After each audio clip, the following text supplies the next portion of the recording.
Olá, meu amigo, minha amiga do Buscando o Reino Reflexões, Filhos do Rei.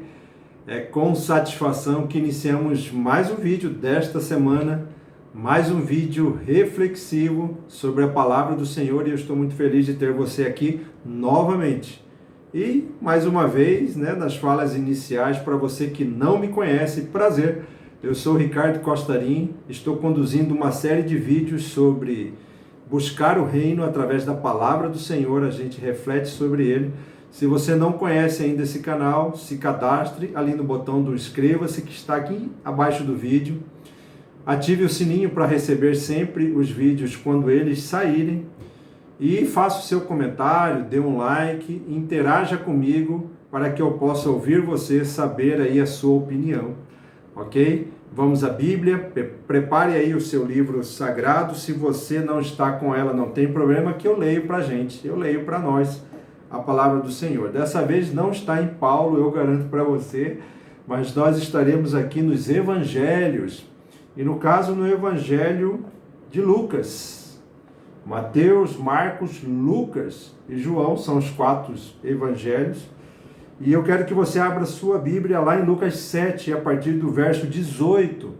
Eu gosto muito desse texto, é um texto muito importante, ele é uma mudança de mentalidade, é uma história triste, ao mesmo tempo é uma história, vamos dizer assim, que provoca muito o seu interior, o seu autoconhecimento.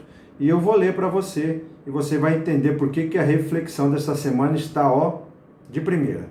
Muito bem, Lucas 7, a partir do verso 18, diz o seguinte: todas estas coisas foram referidas a João pelos seus discípulos. E João, chamando 2 deles, enviou-os ao Senhor para perguntar: qual Senhor? A Jesus. És tu aquele que estava para vir, ou havemos de esperar outro? Verso 20. Quando os homens chegaram junto dele, disseram, de Jesus: João Batista, Jesus, enviou-nos para te perguntar: és tu aquele que estava para vir, ou esperaremos outro? Olha a pergunta. Naquela mesma hora curou Jesus muitos de moléstias e de flagelos e de espíritos malignos, e deu vista a muitos cegos também.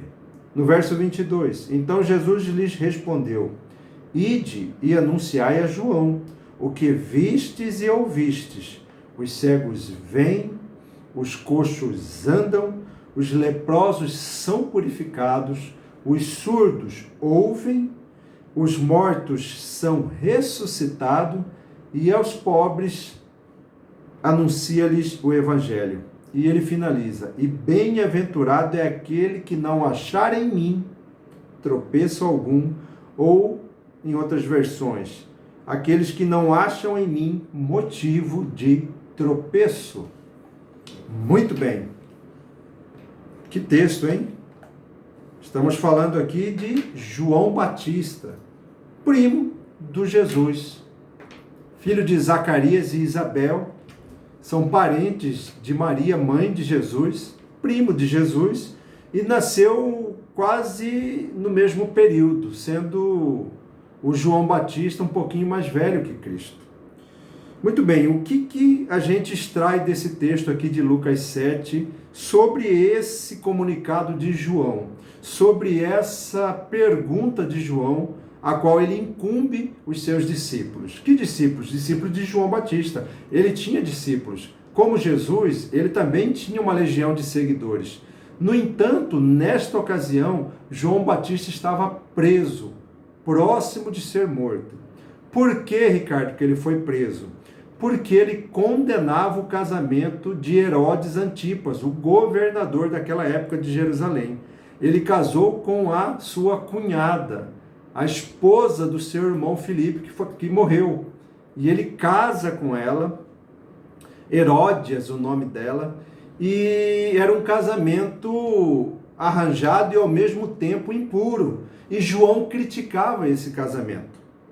E a mãe, tanto a mãe de Heródias como a própria, não gostava da atitude e da posição de João Batista. Ele foi preso, e quando o rei quis impressionar a corte, mostrando a sua futura esposa, ele disse para que ela pedisse o que quisesse. E ela pediu a cabeça de João Batista. Possivelmente você já conhece essa história. Então João está aqui na cadeia e ele manda os seus discípulos, 2 deles na ocasião, perguntar a Jesus aquela pergunta muito, vamos dizer assim, capciosa. Muito capciosa, muito interessante e importante. Ele pergunta da seguinte forma: és tu aquele que estava por vir ou esperaremos outro?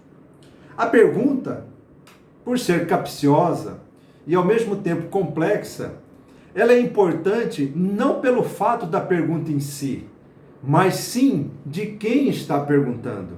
Nós estamos falando de João Batista. Quem era João Batista? Bom, eu já disse, era primo do Cristo Jesus. No entanto, João Batista é o primeiro profeta do Novo Testamento depois de mais de 400 anos de silêncio dos profetas em Israel. Nós estamos na transição entre o Antigo e o Novo Testamento. O silêncio de Deus para com os profetas era muito grande. Então se levanta uma voz no deserto, porque João Batista, filho de sacerdote, Zacarias era um sacerdote, seu pai, era abastado, tinha uma condição boa, no entanto ele abdicou de tudo para morar no deserto. A Bíblia diz que ele vivia de mel silvestre e comia gafanhotos. Andava com trapos e um cajado e batizava as pessoas através do seu arrependimento. Ele batizava, no entanto, ele batizou o próprio Cristo Jesus. E ele tinha uma fala de arrependimento. Ele dizia que eu os batizo com água, no entanto, aquele que vem depois de mim vos batizará com fogo. E ele também dava tanta importância porque ele anunciava o Messias vindouro, aquele que vinha para salvar a humanidade, a qual ele dizia que ele não era digno nem de atar as ataduras das sandálias, não era digno nem de tocar nas sandálias de Jesus. No entanto, para se entender o significado e o tamanho de João Batista para o Cristo, ele disse que dos nascidos de mulher, ninguém fora maior que João Batista. Para você entender quem mandou fazer a pergunta. Outra questão, esse próprio João Batista, no batismo de Cristo, ele foi o único homem em toda a humanidade que presenciou a Trindade Santa naquele momento. Por quê? Porque ele batizou Cristo, o Deus vivo, o Filho de Deus, o Filho do homem. Então ali ele já tinha uma figura da Trindade. Quando ele batiza Jesus, uma voz do céu, estrondosa como um trovão, do próprio Pai, do Deus Todo-Poderoso, diz: este é meu filho a quem tanto comprazo. Então ele ouve o próprio Deus. E a partir do momento que ele batiza, um acontecimento aparece vindo do céu em forma de pomba, que é o próprio Espírito de Deus. Então a própria Trindade aparece naquele momento para João Batista. Em momento algum, aquele homem tinha dúvida que ele estava batizando o Messias. Só que, no entanto, entretanto e porém, esse mesmo João Batista, que presencia o milagre, que presencia o Deus encarnado, que batiza o Filho de Deus, que conhece Jesus pelo seu milagre, pelos seus prodígios, ele faz a pergunta capciosa: o Senhor é mesmo aquele a quem nós esperávamos ou temos que esperar o outro?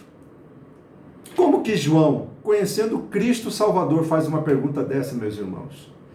Muito bem, você precisa entender que João é como eu e como você, homem falho, carregado de pecados, carregado de crenças, carregado de bloqueios. No entanto, João era diferente. O próprio Cristo disse que ele era um grande homem. Só que ele estava ali no seu leito de morte. Em alguns instantes ele seria morto, decapitado pelo rei Herodes. E o que a gente precisa entender é que como João, como sendo igual a mim e a você, quando você entra num corredor de profundo desespero e agonia, você esquece de Deus. Você esquece que você falou com Deus.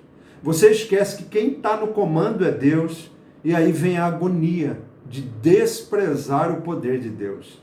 Eu não sei você, mas comigo já aconteceu de enfrentar um problema tão grave, um problema que aparentemente não tinha solução, e você se vê perdido. E às vezes você pergunta: Pai querido, onde o Senhor está? Eu preciso de Ti agora. Foi o que aconteceu com João.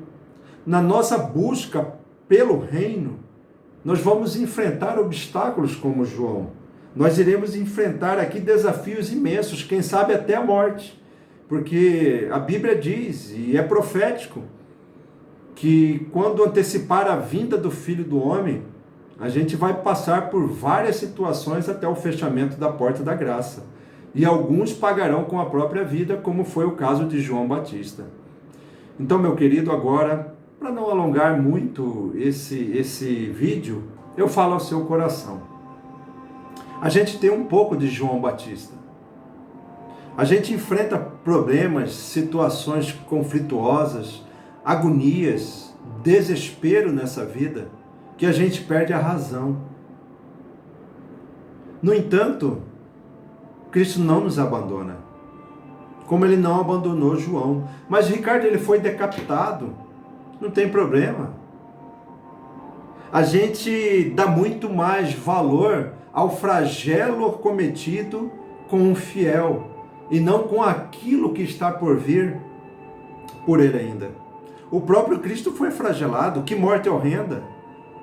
Tá certo que a morte de João também foi muito tenebrosa, a de Estevão sendo apedrejado e de todos os outros mártires, inclusive também os líderes da Bíblia, Pedro, Paulo enforcado. A gente não quer isso, a gente não queria isso. Mas esse é o desafio de você carregar a sua cruz, de você tomar a sua cruz e enfrentar esse mundo caído. Às vezes pagaremos com a nossa própria vida, eu não sei você ou a mim, mas é um tipo de futuro que a gente precisa estar preparado.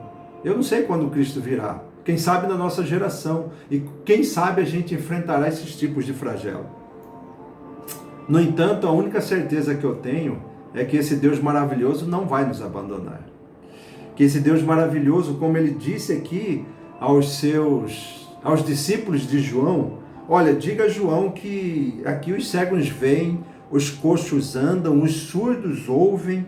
Ele diz mais ainda que os leprosos são purificados e os pobres é levado o evangelho. A gente não pode parar. Independente do que esteja acontecendo, o trabalho de Cristo precisa continuar. Ele não para o mundo por você. Ele poderia parar. Mas como a mim e a você, existem muitos outros também passando pela mesma situação. Não é só a gente que passa por problemas difíceis. E ele finaliza dizendo que é bem-aventurado aquele que não achar nele motivo de tropeço. Não faça com que Cristo seja o tropeço da sua vida. Ou não jogue toda a carga para Cristo daquilo que você é capaz de fazer. Entendeu? Não entregue para Cristo aquilo que só você pode fazer por você mesmo, que o resto Ele faz. Tudo bem? Que nós possamos ter uma mudança de mentalidade, uma virada de chave aqui com o exemplo de João, com a história de João. E eu desejo para você aqui uma boa semana e que nós continuaremos com mais Buscando o Reino em outro vídeo numa próxima semana. Muito obrigado por estar até aqui e antes de despedir de você, eu lhe convido para uma oração. Vamos lá? Feche seus olhos.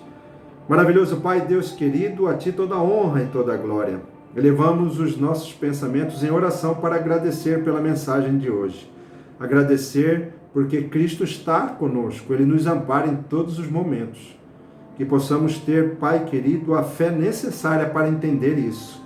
Obrigado por pessoas como João, como Pedro, como Paulo, como Davi, como Moisés, como todos os outros na Bíblia, que nos ensina hoje como se portar como um verdadeiro cristão. João, em alguns momentos, como nós, ele vacilou na fé.